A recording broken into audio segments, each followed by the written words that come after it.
Parlamento Nacional nomeia cidadão em rua onde lidera a comissão para recrutamento magistrados judicial.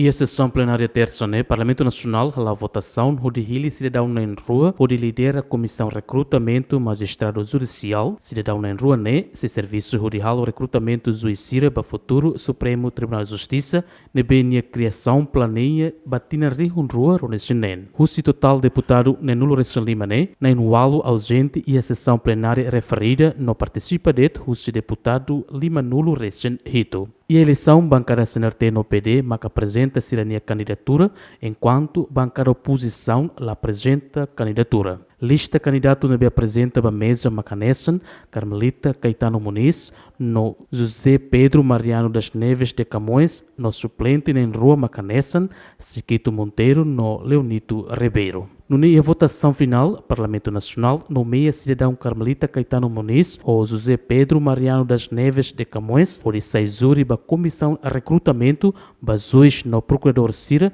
ba Estabelecimento Supremo Tribunal de Justiça. Cidadão na Ruané reta nomeação com votos a favor, tolo restinen contra sanulo restinualo no abstenção tolo. Equipa cobertura, Gemen.